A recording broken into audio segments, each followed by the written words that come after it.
अब आगे बढ़ते हैं और अब बात करते हैं आनंद राठी के मैनेजमेंट से। Q3 में कंपनी की आय 30% और मुनाफा 33% तक बढ़ा है। एबिटा ग्रोथ 34% रही, मार्जिन में भी 1.5% की बढ़ोतरी देखने को मिली। नतीजों पर बात करने के लिए हमारे साथ जुड़ रहे हैं कंपनी के डिप्टी CEO फिरोज अजीज जी। फिरोज जी, बहुत बहुत शुक्रिया CNBC आवाज को अपना वक्त देने के लिए। सबसे पहला सवाल तो मेरा यही होगा कि दिसंबर तिमाही में देखें आप तो प्रॉफिट और मुनाफा कैसी लगी आपको, ग्रोथ कैसी दिख रही है? यस, परफॉर्मेंस हमारा काफी नॉर्मल रहता है, यूजुअल रहता है। कंसिस्टेंसी हमारा की एस्पिरेशन रहा है, हमारी चाह रही है हमारे शेयर होल्डर को एक प्रेडिक्टेबिलिटी मिले, ज्यादा वॉलेटिलिटी हमारे रिजल्ट में ना देखने को मिले। और ऊपर वाले की दया से इस बारी भी 33% की पैट ग्रोथ देखने को मिली है, 30% की रेवेन्यू ग्रोथ देखने को मिली है। AUM थोड़ा फ्लैट सा है लास्ट क्वार्टर, अगर ईयर ऑन ईयर देखता हूं तो 39% की ग्रोथ AUM में भी है। तो प्रेडिक्टेबिलिटी का जो मंत्रा है 33% तो हमारी एवरेज रिटर्न ग्रोथ दिखाई गई है। 13 क्वार्टर्स हम लिस्टेड रहे हैं, दिसंबर 21 में लिस्ट हुए थे, तो तब से अगर हम क्वार्टर ऑन क्वार्टर देखें तो एवरेज हमारी 33% की ग्रोथ देखने को मिली है और ये क्वार्टर भी वैसा ही रहा। So we are very happy and thankful to the lord. Point 1। Point 2, अगर हम बोनस की बात करें तो हमारा ये भी मानना है कि शेयर होल्डर अगर हमारे साथ जुड़ते हैं तो उनको रिवॉर्ड करना हमारा कर्तव्य है।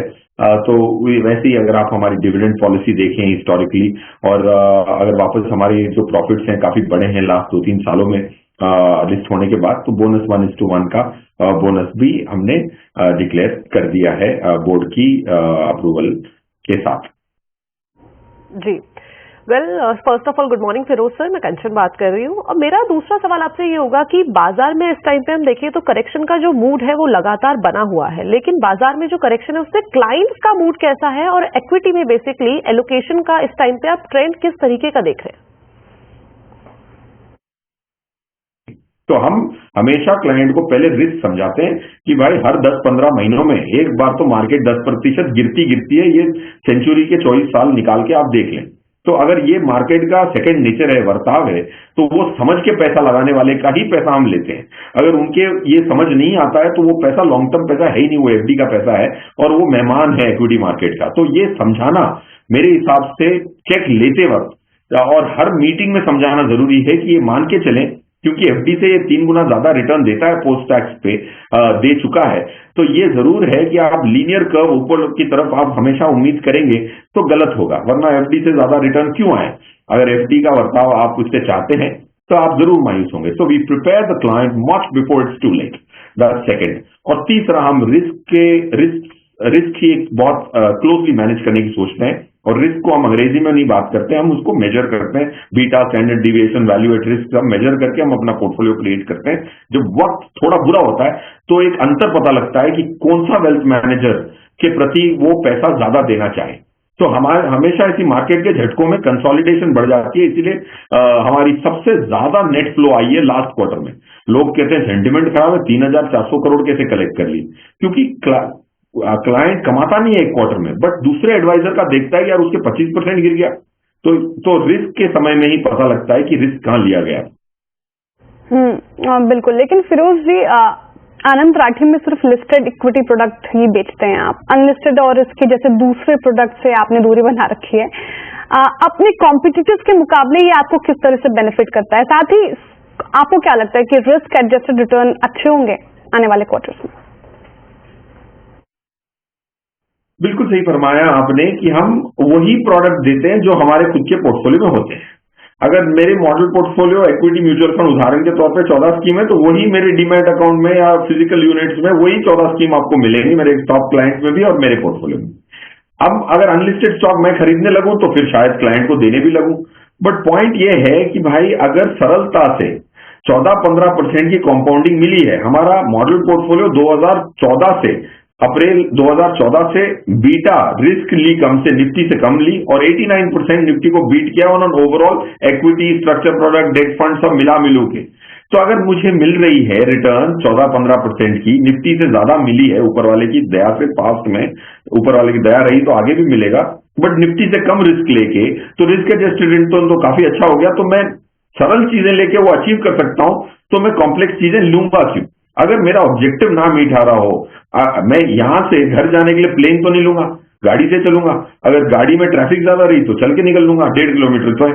So point I am trying to make is we always have to take the path which is the simplest to achieve an objective rather than the most complex. रहा सवाल दूसरों के पोर्टफोलियो की परफॉर्मेंस खराब रहे, वैसे समय में हम उनको अटैक नहीं करना चाहते, हम ये चाहते हैं कि भाई हम हमारा काम अच्छे से करें, क्लाइंट समझ जाएगा कि कौन अच्छा काम करा, वो पैसे दे देगा। So we will never try and हम अपने फल दूसरों के बुरे वक्त में नहीं उगाते, ये हमारी सिद्धांतों के खिलाफ है। Culturally we basically believe that you focus on what you do what you do at your best, and if God is kind, clients will understand and give you more money at some point in time. Firoz sir, मैं अब operational numbers पे आना चाहूंगी directly, because अगर हम margins की बात करें, आपको क्या लगता है कि आने वाले क्वार्टर्स में मार्जिन्स में हमें कोई इम्पैक्ट आता हुआ दिखाई दे सकता है? बिकॉज इस टाइम पे अगर हम AUM ग्रोथ देखें कंपनी की क्वार्टर ऑन क्वार्टर बेसिस पे, तो वो कहीं ना कहीं फ्लैट टू नेगेटिव साइड पे देखने को मिली है। सिंस उसका जो पीछे का रीजन है वो बोल सकते हैं कि मार्केट इस टाइम पे काफी ज्यादा वॉलेटाइल है, बट आप इस चीज को किस तरीके से रेट कर रहे हैं? देखिए, हमारी जो रेवेन्यू की यील्ड है ना, वो इम्पैक्ट नहीं होगी, ये हमारा मानना है, राइट। अब वक्त बताएगा, राइट। हम अपना बिजनेस ठीक समझते हैं, हम we understand our business reasonably okay, not very well, maybe at least okay, that हमारी जो रेवेन्यू यील्ड है वो हम बहुत पॉजिटिव है। अगर क्लाइंट कहता है कि मैं डिस्काउंट चाहता हूं कि आप कॉस्ट कम कर दें, तो हम कहते हैं भाई हम वैसे क्लाइंट लेते ही नहीं, हम कहते हैं भाई आपके लिए 13-14% कमाना है, हमारे लिए 1% कमाने की हमारी चाह है, और वो है तो आप हमारे क्लाइंट हैं, हम आपके लिए पूरी श्रद्धा करके risk adjusted return best in class India का देंगे। So point 1, revenue yield compression is out of question to the extent possible. Second, हम पीबीटी 40% पे बहुत पॉजिटिव है, पीएटी 30% बहुत पॉजिटिव है। रहा सवाल AUM ग्रोथ का, AUM 3-4 जगह से आता है, एक जगह पे जरूर इंपैक्ट पड़ी है लास्ट क्वार्टर, जो मार्केट की ग्रोथ होती है उसकी वजह से क्लाइंटों के पोर्टफोलियो में जो बढ़त आती है उसकी वजह से रेवेन्यू हमारी बढ़ती है, क्योंकि हमारी ट्रेल कमीशन भी काफी होती है। सो वो लास्ट क्वार्टर अच्छा नहीं रहा, बट आप ये देखें कि अगर मैं 1200 करोड़ लास्ट 1100 करोड़ समझे on a lower side per month collect कर सकता हूं, और इसमें 10% का इजाफा करता हूं, तो 2025 तक मैं कितने पैसे कितने AUM पे पहुंच जाऊंगा अगर मेरे क्लाइंट की 10% 12% की पर एनम रिटर्न आती है। तो वो मॉडल हम इंटरनली कैलकुलेट करते हैं, वही मॉडल हम देखते हैं, और you be please if somebody took an Excel sheet and did this math. Net mobilisation जिसको हम कहते हैं कि नया पैसा लोगों ने जेबों से बैंक अकाउंटों से कितना दिया, वो हमारा बेस्ट रहा है, which I think I am very very happy.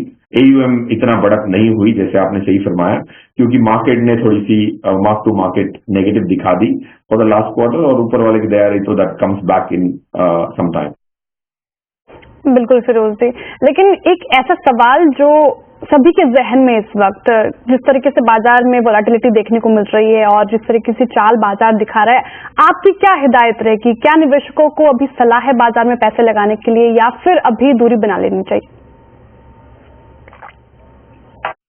बिल्कुल सही कहा आपने कि जितना भी कह दो कि गिर सकता है, जब गिरता है तो दर्द तो होता है, राइट। एक सेंटिमेंट पे थोड़ा डैम्पनिंग तो आता है, इसीलिए हम पोर्टफोलियो डिजाइन में भी ऐसा ही करते हैं कि एक प्लान ए होता है, एक प्लान बी होता है। हमारा वो सिद्धांत है कि प्लान ए होता है equity mutual fund, plan B होता है debt mutual fund and structure product. अगर मार्केट जैसे लास्ट क्वार्टर में इक्विटी म्यूचुअल फंड ने मायूस किया होगा, बट स्ट्रक्चर प्रोडक्टों ने मायूस नहीं किया, क्योंकि वो मीडियोकर रिटर्न देते हैं बट ज्यादा कंसिस्टेंट रिटर्न देते हैं। इक्विटी म्यूचुअल फंड जैसे लास्ट ईयर 40%, 44% की रिटर्न आ गई मॉडल पोर्टफोलियो की पूरे फाइनेंशियल ईयर में, वैसे स्ट्रक्चर प्रोडक्ट कभी ये लॉटरी नहीं देगा। तो to answer your point question, एक तो counselling beforehand, second portfolio की डिजाइन ऐसी हो कि प्लान ए हो, प्लान ए ना चले तो प्लान बी हो, प्लान बी और प्लान सी भी थोड़ा सा हो। तो ये करने की वजह से ही, अगर आपने हमारे IPO के पेपर भी देखे होंगे तो हमने उसमें भी लिखा था कि हमारे मॉडल पोर्टफोलियो की बीटा कितनी है, शायद ही कोई आज तक बीटा कंप्यूट किया होगा इतना माइन्यूटली। तो हमारी जो पोर्टफोलियो ओवरऑल पोर्टफोलियो की डिजाइन होती है मॉडल पोर्टफोलियो की, उसमें निफ्टी से 40% कम रिस्क लिया जाता है, ताकि काउंसलिंग भी हो और कोई रिस्क कम करने की सुविधा भी हो प्रोडक्ट में। तो आंसर योर पॉइंटेड क्वेश्चन, आज अगर हमारे पास क्लाइंट आता है तो हम वही equity mutual fund, structure product और डेट म्यूचुअल फंड का कॉम्बिनेशन जो बैक टेस्टेड है एंड फ्रंट टेस्टेड है उसको ही हम सजेस्ट। बढ़िया, thank you so much Firoz sir हमारे साथ जुड़ने के लिए, बढ़िया जानकारी शेयर करने के लिए, फ्यूचर पर्सपेक्टिव के लिए भी all the best for upcoming quarters.